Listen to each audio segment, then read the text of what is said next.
മാസം തോറും 1000 രൂപ മുതൽ തവണകളായി അടച്ച് സ്വർണം സ്വന്തമാക്കാം. മാസം തോറും തിരഞ്ഞെടുക്കുന്ന ഒരാൾക്ക് 12,000 രൂപയുടെ സ്വർണം സ്വന്തമാക്കാം. Mayuri golden diamonds, opposite town square, Wandoor. സ്വർണ്ണ വ്യാപാര രംഗത്ത് 30 വർഷത്തെ സേവന പാരമ്പര്യമുള്ള അലിസൺ ഗോൾഡൻ ഡയമണ്ട്സിന്റെ നവീകരിച്ച പുതിയ ഔട്ട്ലെറ്റിനെ വീണ്ടും വണ്ടൂരിന് വേണ്ടി സമ്മാനിച്ചിരിക്കുന്നു. സംശുദ്ധ സ്വർണം, പരിശുദ്ധ സ്വർണം, അലിസൺ ഗോൾഡൻ ഡയമണ്ട്സിലൂടെ. പ്രതിപക്ഷ നേതാവ് വി ഡി സതീശനെതിരെ വീണ്ടും P V Anvar. UDF chairman ഗൂഢലക്ഷ്യമാണെന്നും തൽക്കാലം നയം വ്യക്തമാക്കാൻ ഉദ്ദേശിക്കുന്നില്ലെന്നും പി വി അൻവർ പറഞ്ഞു. നിലമ്പൂർ ഉപതെരഞ്ഞെടുപ്പ് പി വി അൻവറിനെ ഒതുക്കാനാണോ അതോ പിണറായി വിജയനെ ഒതുക്കാനാണോ എന്നും അദ്ദേഹം ചോദിച്ചു.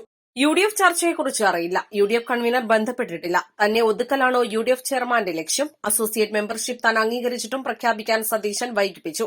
പി വി അൻവറുമായി കൂടിക്കാഴ്ച നടത്തിയാൽ UDF ചെയർമാൻ സ്ഥാനം രാജിവെക്കുമെന്ന് KC യോട് സതീശൻ പറഞ്ഞു. ബുധനാഴ്ച വൈകിട്ട് 5 മണി മുതൽ 7:45 വരെ കോഴിക്കോട് KC വേണുഗോപാലിനെ കാണാൻ കാത്തിരുന്നു. തൽക്കാലം നയം വ്യക്തമാക്കാൻ തീരുമാനിച്ചിട്ടില്ല. എനിക്ക് വേണ്ടി ഇനി ആരുടെയും കാലുപിടിക്കേണ്ടെന്ന് കുഞ്ഞാലിക്കുട്ടിയോട് പറഞ്ഞിട്ടുണ്ട്. ഇനി പ്രതീക്ഷ നിലമ്പൂരിലെ ജനങ്ങളിലാണ്, പി വി അൻവർ പറഞ്ഞു.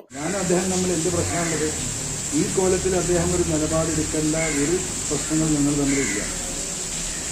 അപ്പോൾ അതിന്റെ പിന്നിൽ ഒരു നിഗൂഢമായ എന്തോ ലക്ഷ്യം അദ്ദേഹത്തിനുണ്ട്. അതൊരു പക്ഷേ UDF ലീഡർഷിപ്പ് ഇപ്പം മനസ്സിലാക്കില്ല. ആ നിഗൂഢ ലക്ഷ്യം എന്താണ് എന്ന് നമ്മൾ അന്വേഷിച്ചുകൊണ്ടിരിക്കുകയാണ്. അതിന്റെ ഏകദേശ രൂപമൊക്കെ നമുക്ക് കിട്ടിയിട്ടുണ്ട്. നമ്മളൊരു കാര്യം ജനങ്ങളോട് പറയുമ്പോൾ അതിന്റെ പ്രത്യാശനമില്ല. പി വി അൻവർ UDFിനൊപ്പം നിൽക്കേണ്ടത് പി വി അൻവറിന് മാത്രമായി മാറിയോ? ഞാൻ ഈ കാര്യം AICCയുടെ ബഹുമാനപ്പെട്ട ജനറൽ സെക്രട്ടറി KC വേണുഗോപാലാണല്ലോ ഒരു പ്രശ്നങ്ങൾ ഉണ്ടാകുമ്പോൾ ഒരു അതോറിറ്റിയോട് കഴിഞ്ഞില്ലെങ്കിൽ ഞാൻ അടുത്ത അതോറിറ്റിയോട് സംസാരിക്കും. ഞാൻ അദ്ദേഹത്തിനാണെന്ന് പ്രതീക്ഷ അർപ്പിച്ചത്. നിങ്ങൾക്കറിയാം, ഞാൻ പറഞ്ഞാണ്, ജനങ്ങളോട് പറഞ്ഞതാണ്. അദ്ദേഹത്തെ കാണാൻ വേണ്ടിയിട്ട് ഇന്നലെ 5 മണിക്ക് എന്നോട് കോഴിക്കോട് എത്താൻ വേണ്ടി പറഞ്ഞു. ബഹുമാനപ്പെട്ട കുഞ്ഞാലി സാഹിബ് അടക്കം ഇടപെട്ടിട്ടാണ് KC വിളിച്ച് പറയുന്നത് അങ്ങോട്ട് സംസാരിക്കാനുണ്ട് ഓക്കെ എന്ന് പറഞ്ഞതാണ്. അദ്ദേഹം ഓക്കെ പറഞ്ഞു.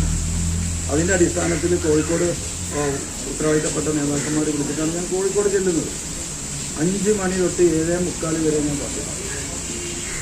5 മണി തൊട്ട് 7:45 വരെ കോഴിക്കോട് ടൗണിൽ ഞാൻ കാത്തിരുന്നു.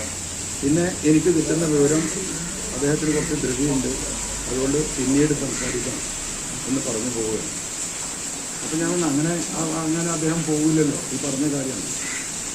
കോൺഗ്രസിലെ തന്നെ ഉത്തരവാദിത്തപ്പെട്ട ഈ പറയുന്ന UDF ചെയർമാനുമായി ബന്ധപ്പെട്ട ആളുകൾ പറഞ്ഞു, അദ്ദേഹം പറഞ്ഞു അൻവറുമായി നിങ്ങൾ സംസാരിച്ചാൽ ഞാൻ UDF ചെയർമാൻഷിപ്പ് ചെയ്യാൻ രാജിവെക്കും. വെരി സതീശൻ, അതെനിക്ക് സഹിക്കാൻ കഴിയില്ല. അതെനിക്ക് എൻ്റെ അഭിമാനക്ഷത ഉണ്ടാകും. അതുകൊണ്ട് നിങ്ങൾ ആരാണോ നിങ്ങൾ വന്ന് തെരഞ്ഞെടുപ്പ് നടത്തിക്കോ, ഞാൻ പറവൂരിലേക്ക് തിരിച്ചു പോകുമെന്ന് അദ്ദേഹം പറഞ്ഞിട്ടുണ്ട്. പിന്നെ KC എന്ത് ചെയ്യാൻ പറ്റും? KCക്ക് പരിധികളില്ലേ? അദ്ദേഹത്തിന് അങ്ങേയറ്റത്തെ ആഗ്രഹം ഈ വിഷയം തീരണമെന്ന് അദ്ദേഹത്തിനുണ്ടായിരുന്നു.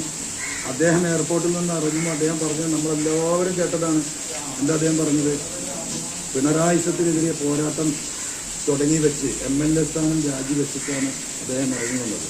അദ്ദേഹം രാജിവെച്ചത് കൊണ്ടാണല്ലോ ഈ തെരഞ്ഞെടുപ്പിൽ അദ്ദേഹത്തിന്റെ വാക്കാണ്. അദ്ദേഹത്തിന് അത് ഓർമ്മയുണ്ട്. പക്ഷെ അത് ഓർമ്മയില്ലാത്ത ചില ആളുകളോടെ ഉണ്ട്. ഞാനന്ന് ചോദിക്കട്ടെ കേരളത്തിലെ ജനങ്ങളോട്, ഞാൻ അന്ന് രാജിവെക്കുന്ന ദിവസം ഞാൻ പറയുകയാണ്, ഈ പിണറായിസത്തിനെതിരെ പോരാട്ടം നിലമ്പൂരിൽ ഞാൻ തുടരും. ഞാൻ പിണറായിക്ക് LDF-എതിരെ അവിടെ സ്ഥാനാർത്ഥിയായി ഞാൻ മത്സരിക്കും. ജനങ്ങൾ എന്നെ സഹായിക്കണം. ഈ ഗവൺമെന്റിന്റെ ചെയ്തികൾക്കെതിരെയാണ് ഞാൻ രാജിവെച്ച് പുറത്തിറങ്ങുന്നത് എന്ന് ഞാൻ പറഞ്ഞിരുന്നെങ്കിൽ ഈ VD സതീശൻ അടക്കമുള്ളവരിപ്പം നിങ്ങൾക്ക് വോട്ട് വയ്ക്കുന്ന രംഗത്താണുള്ളതല്ലേ? വല്ല അഭിപ്രായ വ്യത്യാസം ഉണ്ടാവുമോ? ഞാനെന്താ പറഞ്ഞത്? മലയോര മേഖലയിലെ വിഷയങ്ങളുണ്ട്. മലയോര മേഖലയിലെ ഒരു കുടിയേറ്റ കർഷകനായ ഒരു വ്യക്തിക്ക് ആ സീറ്റ് കൊടുത്ത് നിങ്ങൾ പരിഗണിക്കണം. അദ്ദേഹം DCC പ്രസിഡന്റ് കൂടിയാണ്. ഇതിൻ്റെ ഒരു ചെറിയ ഡിമാൻഡ് റിക്വസ്റ്റാണ് എന്ന് ഞാൻ പറഞ്ഞത്. അത് ഭയങ്കര പാതകമായി. സാധാരണ ഒരു MLA രാജിവെക്കുമ്പോൾ എന്താ ചെയ്യുക? ഈ രാഷ്ട്രീയ മാറ്റത്തിൻ്റെ ഭാഗമായിട്ട് രാജിവെച്ച് പിറ്റേ ദിവസം തന്നെ അപ്പുറത്ത് മത്സരിക്കുക ചെയ്യുക. ഞാൻ അന്ന് പറഞ്ഞിരുന്നെങ്കിൽ ആരെങ്കിലും തടുക്കുമോ? ഇപ്പോൾ എന്നെ വഴിനീളെ എന്താ പറയാ ആക്ഷേപിച്ചുകൊണ്ടിരിക്കുക. അപ്പം അദ്ദേഹത്തിന് ഇതൊന്നുമല്ല വിഷയം. നിങ്ങൾ വിചാരിക്കുന്നത് പോലെയല്ല. UDF-ന്റെ ബഹുമാനരായ നേതാക്കളോട് എനിക്ക് അങ്ങേറ്റത്തെ കടപ്പാടുണ്ട്. കോൺഗ്രസിന്റെ K. സുധാകരനടക്കം, രമേശ് ചെന്നിത്തല അടക്കം, A. മുരളീധരനടക്കം ആളുകൾ നിരന്തരമായി എന്നോട് സംസാരിച്ചുകൊണ്ടിരിക്കുന്നുണ്ട്. മുസ്ലിം ലീഗ് ലീഡർഷിപ്പ് കുഞ്ഞാലി സാഹിബിനോട് ഞാൻ പറഞ്ഞു, നിങ്ങൾ ഇത് സംസാരിക്കണ്ട, നിങ്ങൾ എനിക്ക് വേണ്ടി നീ കാല് പിടിക്കേണ്ട ആരെയും, നിങ്ങളത് വിട്ടേക്ക്. എനിക്ക് അദ്ദേഹത്തിന്റെ പ്രയാസം ഞാൻ മനസ്സിലാക്കണ്ടേ? എത്ര തവണയാണ് അദ്ദേഹം ഈ വിഷയത്തിൽ ഇടപെട്ടത്? അതിൻ്റെ അവസാനമായിരുന്നു മെയ് 2-ാം തീയതിയിലത്തെ UDF യോഗം. ആ UDF യോഗം നടത്താൻ 10 പ്രാവശ്യം അദ്ദേഹം ഈ നേതാക്കളുമായി സംസാരിച്ചിട്ടുണ്ടാവുമെന്ന് വ്യക്തിപരമായി വിശ്വസിക്കുന്നതാണ് ഞാൻ. തന്നെ TPO മദനിയോ ആക്കാനാണ് വി ഡി സതീശൻ ശ്രമിക്കുന്നതെന്നും വെട്ടിക്കൊന്നോ ജയിലിലടച്ചോ ഇല്ലായ്മ ചെയ്യാനുള്ള സ്ട്രാറ്റജി UDF ചെയർമാനുണ്ടെന്നും അൻവർ കൂട്ടിച്ചേർത്തു. വിദഗ്ധരായ ഷെഫുമാരുടെ നേതൃത്വത്തിൽ ഇന്ത്യൻ, ചൈനീസ്, അറേബ്യൻ വിഭവങ്ങൾ വളരെ കൃത്യതയോടെ ഹൈജീനിക്കായി കഴിക്കുവാൻ Indian bakes and restaurant, town square, Wandoor. 1000 രൂപയോ അതിന്റെ ഗുണിതങ്ങളോ മാസത്തവണകളായി അടയ്ക്കാവുന്നതാണ്. ഓരോ മാസവും നറുക്കെടുപ്പ്. വിജയികൾ തുടർന്ന് പണമടയ്ക്കേണ്ടതില്ല. വേഗമാകട്ടെ, ഹയ ഗോൾഡ് പർച്ചേസ് സ്കീമിൽ അംഗമാകൂ. ഹയ ഗോൾഡ് ആൻഡ് ഡയമണ്ട്സ്,